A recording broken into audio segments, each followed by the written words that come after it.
Hi everyone, it's Leon here from Black and Irish, and I'm in the Guinness Storehouse in the Gravity Bar having a chat with an absolute legend today. It's Conor Buckley. Conor, how are you? Thanks for having me, Leon. How are you? No, I'm not too bad. I'm not too bad. So we're going to have a chat about a couple of things today. I feel like myself and yourself have a lot of similarities in our story, and I'd love to explore some of those with you this morning. As it is the 31st of January, we are celebrating the end of Dry January with some gorgeous pints of Guinness Clear. So, cheers. Oh, that's fresh. I have carbonated water. What's it? What's fizzy water? Oh yeah. What's the name for it? Sparkling water. Yeah. So I'm on sparkling water this morning. Or I'm on sparkling water today. But yeah, look, let's jump into the conversation. So we've I think known each other for the last kind of 4 or 5 years now at this point. And I know both of us are heavily involved in activism and trying to make positive change for people. So I wanted to ask you, how did you get involved in activism, and what was your start? So I guess my main start would have been probably through my mum, because she was an activist, a campaigner for 30 years, probably before I nearly heard the word activist. And she would have talked about, you mentioned the word there, 2 words, positive change. She's just about positive change and about positivity. And obviously her role in exposing a lot of abuse in the Catholic Church and in state-run institutions was huge. So it was probably deep-rooted in the family a bit. Like my sister is one of the kindest people you could meet. And then I think, for both of us, I think our worlds probably changed when, the 25th of May 2020, George Floyd was murdered. And that was a time when I already had a good kind of black community that I'd grown up with, but then I started reaching out to people I didn't even know just to talk to them and see how they were doing. I was probably propelled to that by talking to my brother on that day and how he said, I'm going to have to go for counselling about this. And I thought, if my brother, who's, he's one of my best pals, and if he's really upset by this and he wants to go for counselling about it, somebody he's never met before has passed away, imagine how much it's affecting other people. So, that's where it probably all started. And, it started with these small changes. I started digging deep into American history and Irish history, and I was kind of fascinated by it. I was fascinated by why people hate and why prejudice and discrimination exists. And I was also fascinated in this whole kind of myth of race, Leon, like how it was created, like as a social construct. Racism was created. Race is something whereby people were enslaving black people, and they needed to create this whole story. Now, today's not about that, but I was just kind of fascinated in how that was actually, there was nearly like a strategy about that. And I guess I started watching documentaries like The 13th and learning more about the type of prejudice and how people were discriminating against black people. And I just wanted to do something that would make a change. Then for me, it was all about, obviously racism has affected you and I, Lee, and we've spoken off camera about this before. But what I wanted to do was not make it just, I know this sounds funny, but not just a black thing. I wanted to make it about, okay, let's treat all human beings equally. And while racism was at the forefront of everything that I was confronted with, I actually started reaching out to 1 or 2 people I knew in the LGBTQ plus community, because I said, look, if I want people to stand up for black people, if I want white people to stand up for black people, well, actually, then I need to stand up for other communities as well. And so that's where Human Collective basically came about. So I said, look, it's about opportunity equality, it's about gender equality, racial equality, LGBT equality. So it was about equality for all. And you know what? I wanted to take myself on a bit of a learning journey, understanding about people with disabilities, how their worlds were, So that was where kind of Human Collective came about. Originally, it was only about, as I said, it was about promoting, or not promoting, but about, making a positive change for black people's lives. But I think why would, I wanted to do more than that. Yeah. No, absolutely. Okay, so we're in the Gravity Bar. We're talking with different people who have taken off in their career, and you certainly have in the realm of that activism, diversity, equality, equity, inclusion. All of those positive things, and I want to now talk about starting We Are Human Collective. How did that ultimately come about, and when did you say, okay, this is what I'm going to do?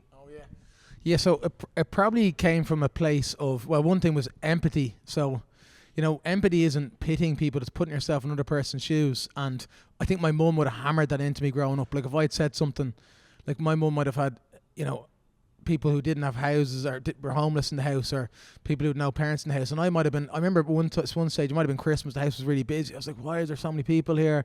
You know, and my mum said they've nowhere to go. They've no homes because they have no families, Conor. So she'd hammer me on that side of it, and it would change her mindset on things. So it's a pretty good way to bring up a child and so that was probably always in me. And then, you know, with Human Collective, I actually saw an amazing educator in America called Jane Elliott. What made her so brilliant was she was white. Yeah. And she was, when Martin Luther King was assassinated, she was devastated. And she did this brown eye, blue eye study with her class to help them to understand discrimination. Yeah. Amazing stuff. In the 60s, like this is at a time, by the way, when people were dying because they didn't have black blood in the hospital. So there was such segregation there. Yeah. It was only 60 years ago. And she did this class. She was. I think she was forced out of her town. She had to leave her house. Right. But she was so passionate, and she had this jumper on that said, "Prejudice is an emotional ignorance. Is an emotional response to ignorance." And she had this other jumper on that had, "There's only one race, the human race." And I thought this was really powerful. Yeah. You know, me and you, Leon, have mixed heritage. You know, and I felt like, oh wow, I've said mixed race before, but then we're dividing people into different races. There's only one race, the human race. And she just had that written on a jumper. And I looked at buying the jumper, and I thought not many people would wear this jumper now, but I wanted to buy it. But I looked at it, and I knew the quality was terrible. This sounds weird, and I thought, geez, that's degrading the message a bit. Yeah. So why wouldn't you have something on you that was one that was premium, that had a premium message, but also didn't force values on people? Because you and I know, Liam, you can't come in and force change on people. Of course. You have to bring them on that journey with you, and maybe it's just one small change at a time. And that's where that's where the equal sign came from. The whole idea of that, like, let's just put something small that stands for equality that everyone is comfortable wearing, and that will open up the conversation to bigger steps. And there's a bit of behavioural science behind it. I won't go into it today, but the whole idea was that we No, we can. We absolutely can go into it. Okay, yeah. So, the whole idea was that, like, we can't get people to go on that march. That march that you were on with me, and you spoke really well, Leon, was the Ireland for All last year. Okay. Now, 50,000 people turned up. Incredible. I went with a group of people. But those people, I looked at those people that came with me. They've already been on that journey, you know. So they've already made those steps. So how do we get people to make one small step that can make a bigger step in the future? And people like to be consistent with their steps. So, for example, you and I know a great lad called Michael Darmacaulay. Now, Mick is just one of the best humans you could ever meet. Now, Mick has always done those little things in the past. So when something like whatever it is, like he was on a march a couple of weeks ago, he'll always step up because he's always done that. You know, he's front and center the Pride Parade there because he likes to be consistent with his previous actions. And as human beings, we like to be consistent with our previous actions. Yeah. And if we don't, we have something called cognitive dissonance, which is you behave in a different way to your previous actions. Yeah. So we worked with a social psychologist on this, and they said, look, if we can get someone to watch this, it'd be amazing. Or watch a documentary like The 13th. But a lot of people won't. But what happens if we could get them to influence them without them realising? And that was the idea of getting a piece of clothing that stood for equality on them. Right. Okay. And obviously clothing is one of your most like your skin. It's one of your most visible assets. Of course. So if we could get them, we can't put that tattoo on them saying stand up for equality. But if we get them to wear something subtle, then maybe in the future they'd do something more. And we found that that's what happens. So. Our whole idea is let's just get clothing on someone on people that stand for something, and maybe the next step would be for them to go to the next level, and that could be from anything. From, like, I often say to a really good friend of mine since we were growing up, I was like, he knows these other group of people who say things that are that aren't right, that are racist or whatever, and I go, why do they say those things? And he goes, I just think they've never had a black friend. Or they've never met someone from India, or they've never met someone who's gay. They just never engaged. So that's the next step, you know. So a couple of companies that, you know, you and I did a talk for Salesforce before, and we've done talks. So one company, they actually make you have coffees with different people. Oh, right. Yeah, like, so when you start with the company, you have to have 15 coffees in the first year, and they'll pick the people. So you have to engage with someone. Yeah. So I think that's a great way, because of course you've got unconscious bias. Of course you've got beliefs about a community that you've never met before, and I think that's a great way to integrate people. And that cultural engagement, you know, Ireland's very multicultural at the moment, but how do we get that intercultural side of things? And sport's a great way to do it. Yeah, absolutely. I think we've seen that over the years. I think food and dining is a great way to do it. Yeah, that's what I wanted to ask you, is like, for people who aren't in these organizations, who are kind of bringing people naturally together, how do you go about starting making friends from different cultures, because I'm sure there's a lot of people out there that are like, you know what, I'm seeing this movement, I'm seeing I am anti-racist, but I don't have anyone that's different in my circle. How do I go about changing that? That's a brilliant question. What really pleased me, Leon, when you started Black and Irish, is the amount of my mates who followed. Like, even that's a step in the right direction. That's just a one button on a thing, but it's on a Instagram. But at least that's another step towards it. It's difficult. I genuinely think sport's a brilliant one, you know. And like, you and I both played football growing up, and I think that was a great way to. I just think to break down barriers. But if you're not into sport, it can be challenging. I mean, and if you're not in a multinational company that's really forward thinking, it can be challenging. I'm a bit weird, Leon. You probably noticed that. Like, I'll nearly put myself out of my comfort zone and start chatting to people randomly, like online or or even like, it could be the car parking attendant down below that might be from somewhere else, you know. And I'll just chat away to them. Some people won't take it well, you know. No one likes that question, where you're from. So, you know, I have to be conscious not to ask that question as well. What I've said to people in the past is, and I actually think this is really difficult for a white person to say. I'd say something to someone like, a black girl was in our shop recently, and I go, I love your hair. I just love it. Yeah. And she was like, thanks to me, and we could have that chat. And, you know, she left, and I thought, I wonder, would she take it badly if a white person had said that, you know? Yeah, I think it depends on... It depends on the person. It depends on the context. Like, I've had people say when I used to have an afro that they love my afro, and I didn't mind if people said that. Like, I loved compliments on, you know, like that. What I didn't appreciate was someone coming up and like rubbing my head and like running their fingers through my hair. Do you know what I mean? Like, you know, greasy fingers. You know, me having to ask them, please, like, you know, stop touching me. I'm not a pet or whatever. You know, so. I think was this at a young age? It was when I was in secondary school. So, you know, these are things that are contextual. Do you know what I mean? And I feel like people now have gone from one extreme of feeling like they can do and say whatever they want to different people, to thinking, oh well, you know, this PC culture, I can't say anything. You can say stuff to people. You just need to be respectful. You need to respect boundaries. You need to understand that different people have different boundaries, and you know, to approach them in a manner with respect, and that will make all the difference, you know. That's a really good point. A friend of mine, Leon, you'll be shocked by this, I lived with him for 6 or 7 years. We've been knowing each other since we were 12. Really good friend. He goes, can I call you black? And he was really awkward saying it. Yeah. And I was, first thing, again, a bit like empathy, I'd be like, oh geez, I was like, geez, Gary, yeah, of course you can. Like, and he's like, I'm just really scared on what to say. And he isn't this type of person at all. I wouldn't say he's like super sensitive or anything. But I said, if he feels like that, can you imagine how people are feeling so nervous about things? Yeah. And I said, look, sorry, I was going to say his nickname there, but I was going to say, look, do you know what? I'm really proud of it. Sure. And you know, technically, I'm mixed heritage, but yeah, of course you can, you know. But I think that word black, he was afraid of saying the word black. Yeah. You know, he's actually afraid of saying it. And one of my teammates was like, I'm actually afraid of saying the word gay. Like, can I say that? Can I, you know, so it's really interesting. I think we've got to make people feel really comfortable about those things. I know they're uncomfortable conversations, but you want people to be able to. This is it. And it's comfort in the discomfort, isn't it? It's like, you know, recognizing that there's going to be times where I don't know something, or I'm not familiar with it. I don't know the language. So the best person to talk to is someone with that lived experience, and the best thing to do is ask. Do you know what I mean? Like, you know, I think people could circumvent a lot of issues if they approach someone with the mindset of, look, and like preface the conversation with, I'm trying to find out here. I'm trying to understand. I'm trying to learn. Can you help me?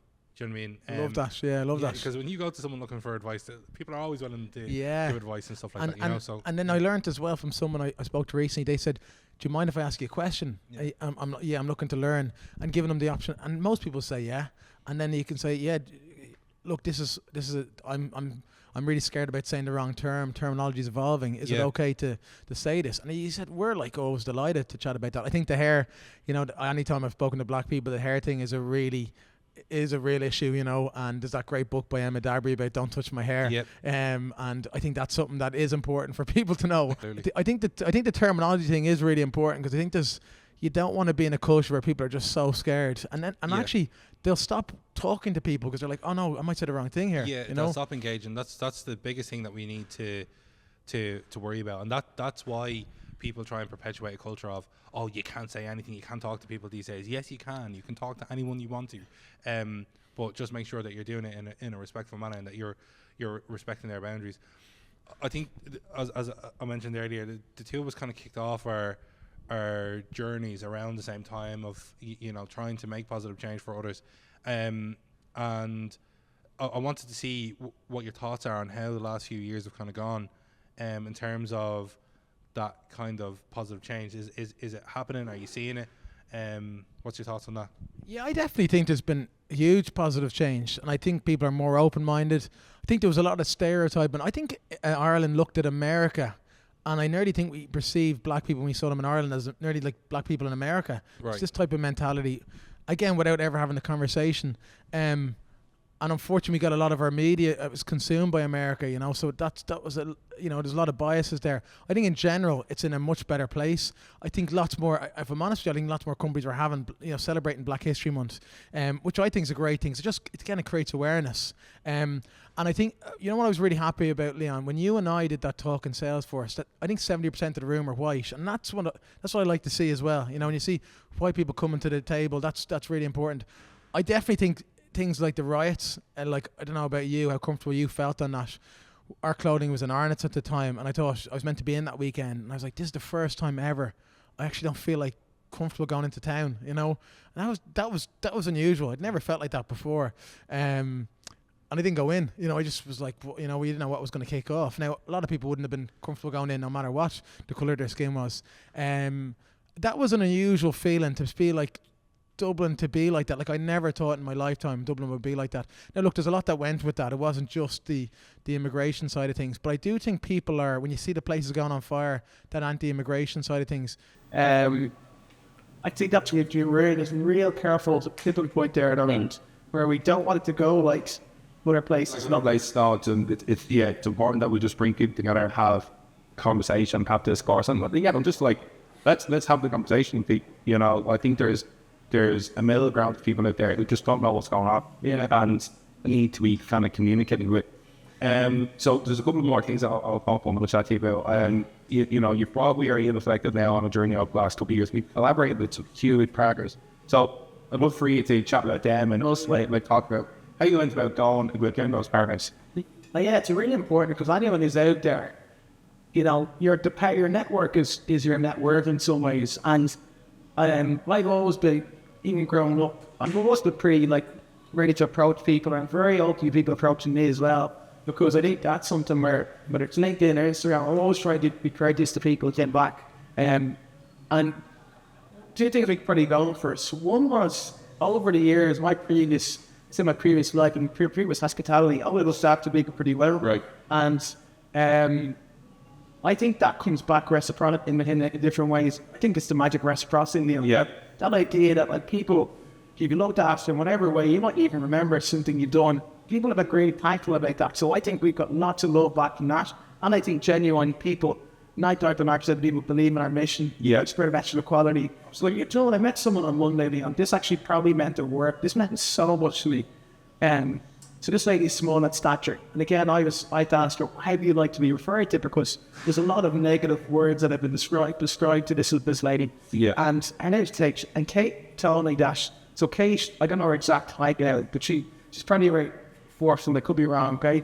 And she said to me, I go, we met before, where was that? And she said, you know what, you were running a nightclub, and there's a queue. You came out to me and my friends, right, and we were at the back of the queue, and it was pretty mad. You took me from the queue, you brought me to the front, you brought me down, got me in for free, which is great, and you bought me a drink. Yeah. And I don't really remember that, to be honest. Right. I remember our meeting now, but I don't remember. And that meant so much to me, because, first of all, that was years ago. Right. Yeah. So what, because obviously, when I've been on this journey, I feel like I've been a better person as I go on this journey. But secondly, that was just someone, that was the right thing to do at the time. And I'm glad, I think if my mum was around, you're really proud of you. So, yeah. And it's those little things for sure, wherever it was, that I think have helped you in the collective. So, Kate met with me, and she gave me some loads of advice with the business. Right. She did her own free time, probably going back to that time. Do you know what I mean? And she helped me to learn a little bit more about her life and her challenges. And so, whether it's been Any Dillard or Samantha Mulmer, wherever it is that have helped us, or Brian O'Driscoll, or these people, it's all pretty comes back to a bit of that reciprocity over the years where it's an unknown. Like, no one's gone here, don't put you out there. But my mass people, they've been generally great. And like, some people I hear that don't do things for others, and they've been helped us out, I'm like, well, not Wuston, because in previous times, I've helped them out. Yeah. So I do think there's that. I think these days, don't expect exit back straight away. Don't expect it. I'm giving clothing out to people that are complimentary, and you don't hear back to them, and that's just the way things are. Or just move on. Yeah. But so many people have, because we don't have any budget to pay people. Yeah. So like Laura Whitmore put on the jumper in the UK, nearly 2 million followers. Amazing. She put up a great post. She looked amazing in it. She was so kind to do it. How we couldn't pay her, Yeah. So we never paid anything to do it. Jodie Woods, we created this lot. She's got loads of her stuff. Yeah. She's a real stylist. She's been very kind. I've known her for a number of years. And those people, they really, Paul McGrath, by the way, was kind of my hero. Yeah. He put it on. Amazing. Everyone. Yeah. There's really shed a tear watching him do it. Because they're intellective. Honestly, you can't blame. There's like, I can't lie, the clown is gorgeous. I had to think it. It feels so nice. It's very similar. I mean, like, so my fiance had a yellow hat. Oh yeah. And wears it everywhere. Really? So it's how I spot her and credit. Well, yeah, no, that's huge. And like another thing that you've done, like we've both done a bit of work with Guinness now. Guinness, I feel like, has been a really big player in kind of result and in highlighting kind of the Black and Irish community, like across a number of different spectrums. We got to sit down with Samantha Mulmer, and back to Black History Month. I wanted to, I suppose, pick your brain on what you got from those conversations and what were some of the kind of key takeaways from that. Yeah, really interesting now, because there's two different generations there. Yeah. There's Samantha, basically my age group, and then there's opposite, who's a younger age group. So it's very interesting to chat to. Like, I felt like Samantha and I probably nearly had that a bit more in common, because in the 80s, such a age, there wasn't that many of us there and all. Right, yeah. We were probably both the same outgoing, bubbly personalities. We're probably happy enough to be different in the room, So she was absolutely brilliant crack and really sound, and again, like, phenomenal, like what she's done in Ireland, like, number ones all over the world and everything. So she was really great fun and just so sound. And then obviously it was really interesting because, like, I grew up listening to gangster rap and everything. Like, he's coming on, he's brilliant. That's possibly some of the collaboration with KSL and everything. Yeah. But I was really learning from him because he grew up in Drogheda. There's a black community out in Drogheda. You probably would have known. I'm going to play against Drogheda and I got way up. Right. No black lads on the team. Right. He was telling me that, it was good for you with the lads on the team, and he was good. So it was completely different. Bit nice to play ball, is it? Yeah, exactly. I played the football with him. He's great. Oh, yeah, it's always there to keep you. Yeah. We were in the chiropractor to keep you there a few minutes. Yeah, I know. He's going to go so Serving. you've got it. You can see you have it in the locker, and he was on trial at Birmingham City. Yeah, yes. So with that talent that he has, he's really clever, bright lad as well. 100%, yeah. And like they're both icons in a way of, like, role models for the black community. So like, for me, I just love to see black people do well. Yeah. I just love to see it. Brilliant. It really is, like, and obviously I said the 1990 World Cup, St. Paul McGrath. Yeah. The 1994 World Cup, but that was just incredible. So I love seeing when it's Erica Cody or wherever it is, I love seeing black people doing really well. And I hope opposite does get to that next level. Oh, I think he will. But yeah, I think he's trying to mark out. What was interesting to me was he was saying, like he wasn't saying it in a bad way, but like black people were sticking to black people a bit at drawing that. I heard about, someone's telling me about that in blacks as well. That's not a bad thing, that's just meant the way it is. But I was interested because I was interested in that because that could never have happened with me growing up, Yeah. And he was saying that, not like in a divisional way, but it was just the way it was happening. So he was saying, Luton said it was not a bad way, but I just hope that doesn't ever turn into a bad way. Of course, where you get different groups just being us against that. I think we really need to move away from a competition element and move more into a collaboration. Yeah, going across the board. Yeah, do you know what I mean? Because there's not a ton of black Irish people. Honestly, it's a growing demographic, and the last thing that we need to be doing is giving each other a hard time. We need to be working with each other and trying to create amazing things together around So well, Conor, thank you so much for taking out chatting with me today. It's been fascinating learning about your starting activism you know, how you've grown this amazing brand, which is doing amazing things. Obviously, you have to chat about your map, and then talking about the journey that you've been on called the last couple of years. So yeah, thank you so much. Thanks so much for that. Cheers. Cheers. Definitely. So good. Cheers.